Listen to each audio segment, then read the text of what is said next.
All right, welcome back to Life at the Pack, Life in the Pack. We made that mistake the whole first show of calling it the wrong title. Yeah. And it took me until I looked at the Twitter page for it, and then I realized, oh my gosh, I've been calling it the wrong show for the whole length of the first Honestly, episodes. You should just alternate between like all of them. We should make it a running gag of Life in, Life at, and Life of the Pack, and just have all Life those different on. things. Life on the Pack, Life with the Pack, Life above the pack. And it'll be a lesson in prepositional phrases for anyone who's taking grammar classes. But welcome back. You are listening to Life in the Pack on Red Wolf Radio, and you're watching Life in the Pack on ASU-TV. ASU-TV, you made it to your second episode, and once again, one of you is time travelers. If anyone figures that out, which one of you is truly time traveling, just tweet us, and it is at Life in the Pack #1. So you can tweet us, and you can figure out who's time traveling and not. And I don't know if we can have any awards for him or not. Being a time traveler in itself is pretty rewarding, don't you think? I mean, I guess so. It's better than anything we can do, period. I mean... That's arguable. That's arguable? You got some We can do special this. skills? That's true, we can't host this show. And I like to say that we're getting better at it with each show, maybe? I don't think so. Do you think we're just slowly sliding downhill? Well, definitely not sliding downhill, but I think it's like...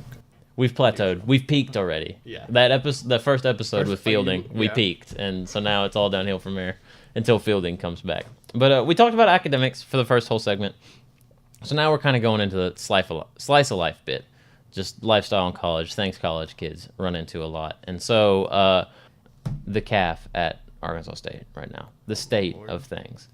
And so before I just let you go nuts, because I could tell you were passionate about this issue, is I love the people working in the CAF. Yeah, yes. Like the people that work the CAF, your man Terry at the front door, favorite person. I can't not have a good day when I run into Terry at the front door. And then everybody working behind there, they're pretty nice. And, you know, for dealing with 1,000+ college students a day, every day, that takes a task. And that takes a certain kind of person. So we're very thankful to everybody working in there. This is more, I think, of a higher-up resource allocation problem than anything. So what has gotten better in the CAF as far as, like, food quality-wise? Has anything? I don't know. I don't know. I know the pizza line has its days when it's got some good stuff. Yeah. Like Triangle pizza. Yes. Best pizza. Triangle pizza, best pizza. And I know Brad doesn't, but I love the pasta bowls that they put out sometimes. I've only had them a few times, but when I've had them... I love eating those. And then the line right next to the pasta line, which I'm not really sure what it's called. I don't know what's I called just either. refer to it as the line next to the pizza line. It's very... I think it's like just pasta, really. Because, like, normally, like, last year, mainly, like, anytime I went in there, they would have, like, like lo mein or, like, some sort of, like, Chinese noodle and whatnot. But, like, the last couple of days, I've had, like, Italian and stuff. Yeah. Like today, But there's I had, always a massive line there. Yeah. And so, yeah, I never go there. And then grill line is the best option. Hey, insider for any new people that come to the CAF and think, oh my lord, the lines are everywhere. If the lines are too long everywhere, go to the grill line because there's going to be a mob of people there. But most of the time, they're waiting for grilled chicken or grilled cheese. So as long as you're not waiting for one of those two things, there's usually a whole bunch of plates of food just sitting up there waiting to be taken. Took? You just took me to grammar and style. You should be able to tell me this. I don't know. We'll go with take. You know the difference between born and born with an E, which most people don't, but you can't tell me if it's taken, or took.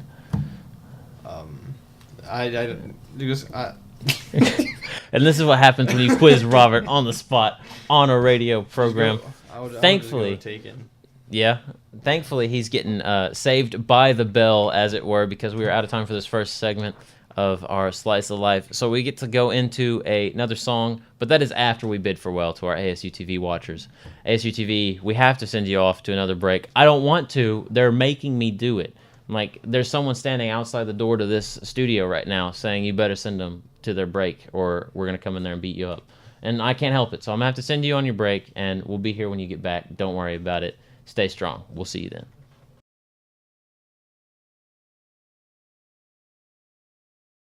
All right. Welcome back, radio people. We hope you enjoyed that song and got a little bit of a taste of Robert's true music love. And if you're unfamiliar, that was Avenged Sevenfold, Afterlife. And we are back to talk about more things, and we're back with our ASU-TV people. So you ASU-TV people can see us once again. We hope you enjoyed your little break that we sent you on. And it's time once again for what may become a weekly segment on the show, and that is your fantasy football update for Life in the Pack people involved. And so Fielding, unfortunately, isn't here, so he can't share that I beat him this past week in our fantasy matchups. But, Robert, I want you to lead this segment because I know of anything you feel most comfortable talking about, it might be sports, at least broadly. So I'll come in as your color commentator, but you have to provide what's going on. So tell us about your fantasy team. Currently, I'm 0-2 in our Red Wolf Roundtable League, and I'm 1-1 in our Honors League.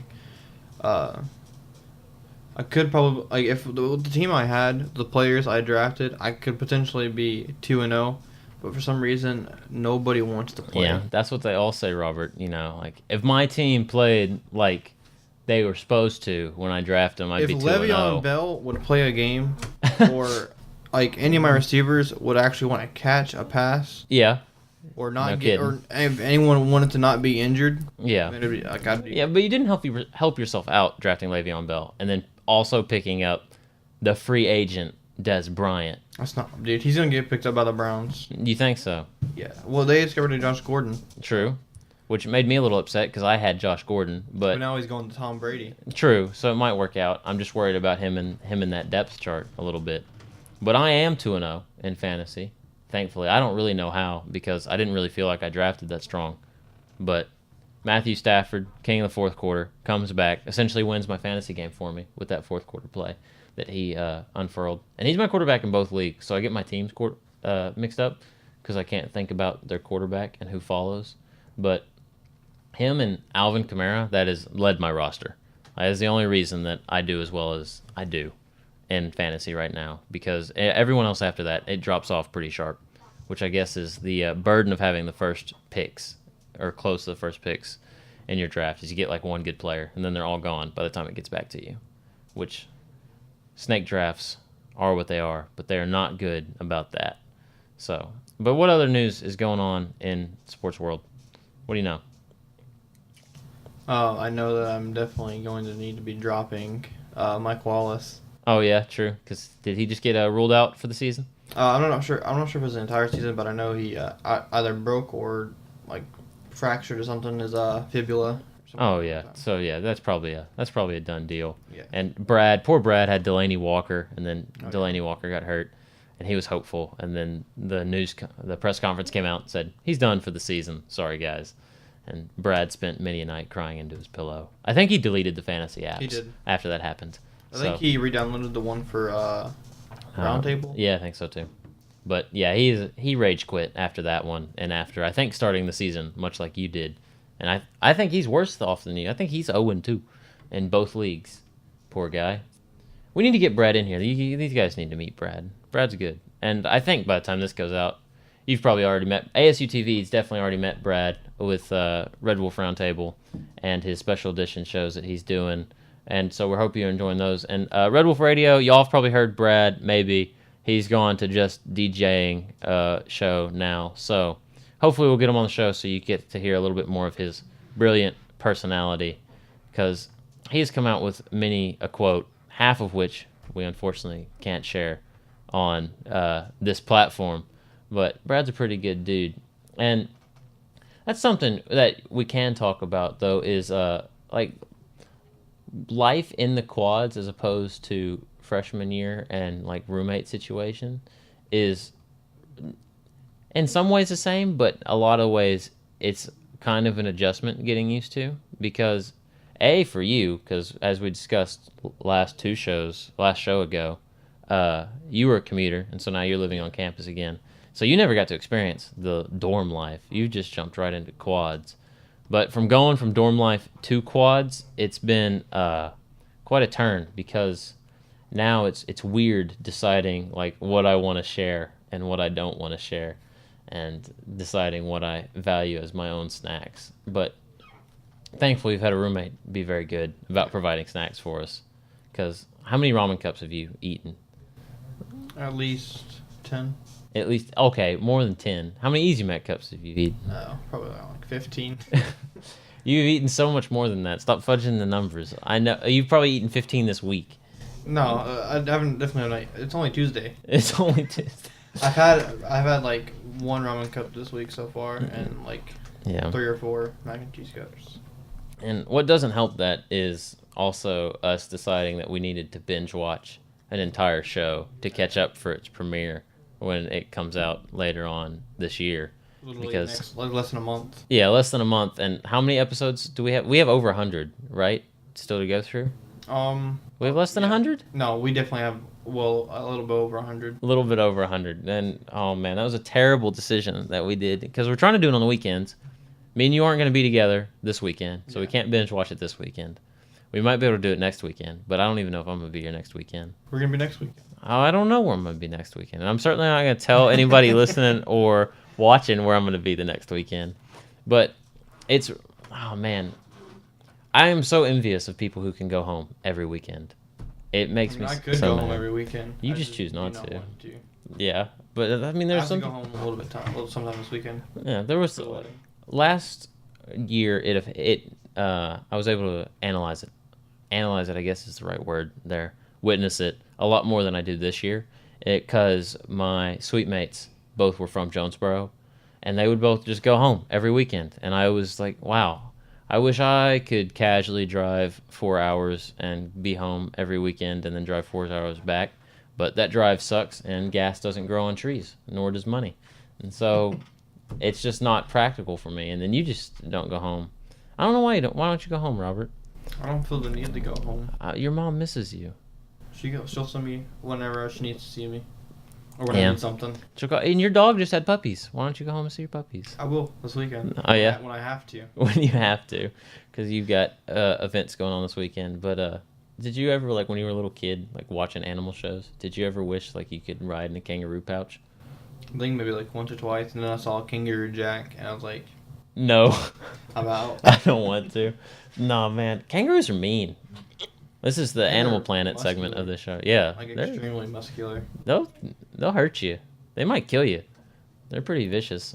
You were amazed that this puppy could somehow have... How many puppies did she have? 3. So she had 3 puppies, and somehow she was only pregnant for 2 months. And I think that's what really got you, is somehow she had more kids in less time than a human. And so have you come to terms with that realization, that dogs have litters of puppies? I guess. I mean, I knew they had litters of puppies. I knew like when like cats and like dogs and whatnot like give birth and whatnot. It's definitely more than just one. Cats are a totally different animal. I would rather have a puppy give birth, or like a dog give birth to puppies, than a cat ever. Because I think that's just me being a dog person. Like, I'm sure there are equal numbers of people that would love to have a litter of kittens. But I just don't like cats that much. I think like even as like... I'm kind of, well, I wouldn't say I'm neutral because I'm allergic to cats. Yeah. I'm neutral, but I'm allergic to cats. But, like, as someone who, like, even though I'm allergic, I still, like, play with cats and whatnot. Yeah. Whatnot, but, like, even, like, I don't know what I'm saying anymore. Yeah, you just, even though you're allergic, you just play with them, but you would still have a litter of puppies over dogs. Even if I wasn't or allergic, over I would still have cats. a litter of puppies. Yeah. I think anyone would. I mean, how many videos of people getting mauled by kittens do you see, as opposed to people getting mauled by puppies? Everyone loves that. The video title might be mauled by puppies, but they're not necessarily getting mauled. Yeah, I think they know what I mean, because I know there was like a university somewhere that had a stress room that literally just had like golden retriever puppies in it, and that's what people went to after their finals to de-stress. And so, A-State, that's a cue for you to get some puppies, and it's also a cue for us because we are fresh out of time on whatever this last little bit was, but that's what we talk about here. This is what college students talk about. This is what's on our mind. It's kind of just what comes up. Our first bit, we try to be serious and try to give you practical life advice, but after that, it's just whatever happened to us going on, what we kind of deal with on a daily basis. It's not all academics in college. That's the whole point that makes it better than high school. Wouldn't you agree? Yeah, because high school's terrible. High school sucked. Yeah, high school's awful. So if you're listening, you're in high school, and watching, and you're in high school, you just wait till you get to college. Whole new world. Listen to Aladdin, whole new world. So we come to our end of our show, and ASU-TV people, that means that we have to say goodbye to you for the final time. And you're actually in time with the radio show, so we're saying goodbye to them too, so there's no need to be jealous anymore. We'll say goodbye. We'll see you again in a couple days with a whole brand new show. Hopefully Fielding will be back with us, and we can shove Robert back in this corner where he belongs. I'm sorry, Robert. It's fine. I enjoy it back there. Yeah. See, it's not, if he enjoys it, it's not punishment. But hopefully Fielding's back with us, and we can get some more stories from our good friend Fielding. But we hope you enjoyed the show with just me and Robert. We enjoyed talking with you for a little bit. ASU-TV people, keep it on the channel to see future shows that are coming out. We've got a whole slate of new shows coming out now that our programming is finished, and we hope that you've been enjoying them. And just keep on keeping on and keep those wolves up, and we'll see you next time. Thank you for watching today's episode of Life in the Pack. We hope you enjoyed it. There will be new episodes coming out twice a week on ASU-TV, or you can tune into Red Wolf Radio to catch the full hour show at 8 p.m. Central Time on Fridays. You can also follow us on Twitter at Life in the Pack 1. That is Life in the Pack number 1. And you can send us all sorts of things we should talk about on the show or questions that you want answered on the show, and we'll try to get to them the best we can. We hope you enjoyed it, and stay tuned to ASU-TV for more content. Boom! That's how it's done.